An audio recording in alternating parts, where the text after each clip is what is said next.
Do the rich people cringe and say, don't tell them that, Robert? Yes. Don't tell people what you know. Right. Keep them poor.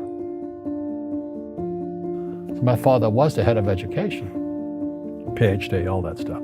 I go home and ask him, said, why don't we learn about money in school? And he looked at me and says, because the government doesn't let us teach that subject. The government tells us what we can teach and what we can't teach. And I thought that was strange. And I said, but aren't we going to school to learn about money? He says, no, your job is to get a job. I said, but you get a job to earn money. He goes, no, you're supposed to just get a job. I went, no. Isn't the purpose of a job to earn money? He goes, you're correct. I said, so why don't I just learn about money? I can skip the job part, you know? And he got flustered and he said, if you want to learn about money, why don't you ask your best friend's father about money? And I said, why? That's Mike. So I asked him. He says, because Mike's father is an entrepreneur. And I said, what are you? He says, I'm an employee. I'm a government employee. I went, oh, what's the difference? He says, the difference is an entrepreneur must know about money, or they're no longer entrepreneurs. And he says an employee doesn't have to know anything about money, because the government will take care of them, the company will take care of them. So I'm all confused. But I took my dad's advice and I trundled over to Mike's father's office and knocked on his door and I said, hey, I'm here, 9 years old. Teach me about money. He says, beat it, kid, you know. But that's where the story of Rich Dad, Poor Dad started. And finally, through persistence, my rich dad started teaching me about money on one condition. And that condition was he would never pay me. He says, the moment I pay you, you think like an employee. He says, that's the trap. Entrepreneurs work for free. And now I'm 9 years old, my head's going cracking in half. He says, you never want a paycheck. You understand that, kid? I said, okay, I got it. And he says, well, how do I make money? He says, that's what entrepreneurs figure out. It's like, so how do I learn about money? So he would just break out a Monopoly game board. So I would work for free. I'd pick up cigarette butts, and he had hotels and restaurants, and I would clean and do menial tasks. And as I got older, I started getting into office work and marketing and accounting, and I was an apprentice basically, but I always worked for free. And he would teach me about money, but the way he taught me about money was playing Monopoly. And finally one day I got upset. I said, well, when are you going to teach me about money? He says, what do you think we're doing? We're playing Monopoly. He goes, no. What do you think we're doing? We're playing Monopoly. He says, what do you think we're doing?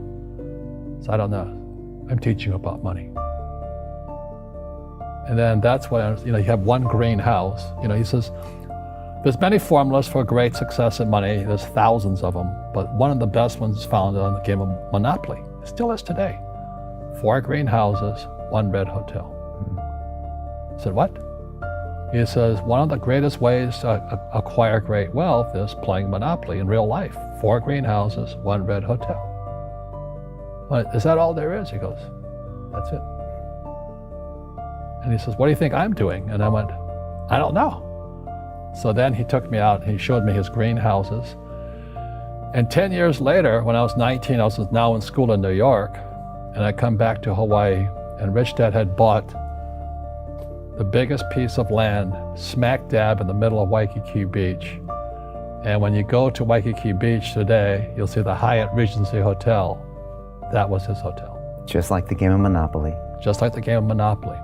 Acquired assets and they became bigger assets. He just kept what's called an assemblage, because that property wasn't that big at that time. So he had to buy out all the small guys. Because Waikiki was a little dirt water little town. So he'd buy out this shop owner and buy that shop owner. And it took him a while, but he finally assembled this large piece of property. And then he and Hyatt put up this giant hotel. And it just sold for $800 million. So that's how I learned about money.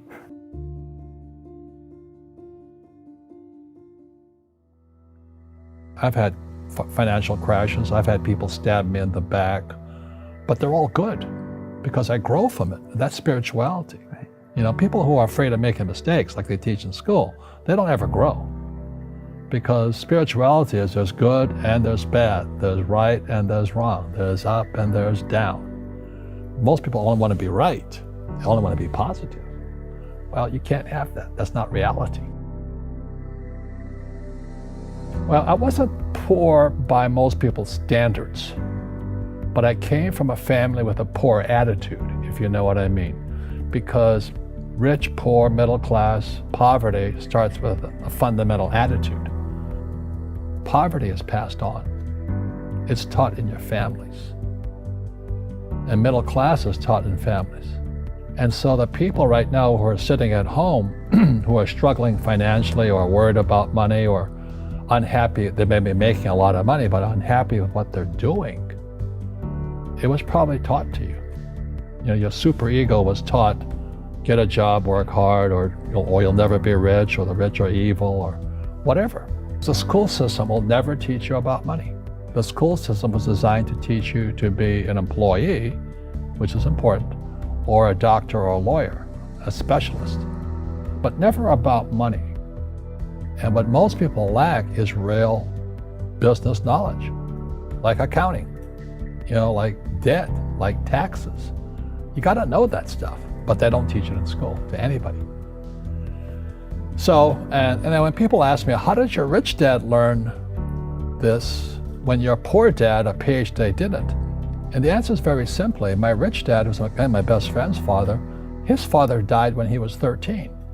So his rich dad had this family business at 13 to run. So he had to drop out of school, which was his blessing. There's blessings, and sometimes the blessing doesn't look like a blessing, but it turned out to be a blessing.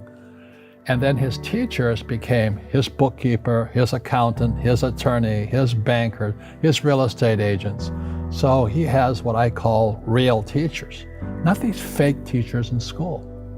You see, most teachers in school, they're out of ethics. They teach subjects they themselves don't practice.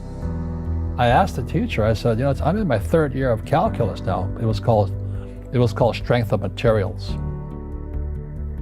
I said, am I ever going to use this stuff? He goes, no. I said, why do you teach it? He says, because I get paid. I said, do you ever use it? He goes, no. And that's why, you have to, in life, one of the things I suggest to people, you got to find a real teacher versus a fake teacher. And a fake teacher is somebody who doesn't do what they teach. And a real teacher is doing what they teach every day. So my accountants, my attorneys, they're in it every single day. That's how I learn, because every day I'm solving problems in my business. So I have accountants and attorneys and bankers and all these people on speed dial because I'm solving problems with my team. I see you giving this knowledge out, and yeah. Do the rich people cringe and say, don't tell them that, Rob? Yes. Don't tell people what you know. Right. Keep them poor. But, unfortunately, the poor, as was in the Bible, I'm not real religious, the poor will always be amongst us because it starts up here. Right, it's that fear mentality. It's in their words, and the words become flesh. Again, I'm not really religious. I flunked out of Sunday school also.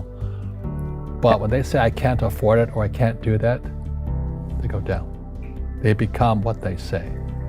My PhD daddy says, what do you think I am, made of money? I can't afford that. And my rich dad would say, that's why he's poor. Poor people say, I can't afford it, I can't do that, I don't have time. Because it's an escape. It's an escape, you know what I mean? It's easy to say, I can't afford it. And your rich dad used to say what instead of, I can't afford it? How can I afford it? How can I do that?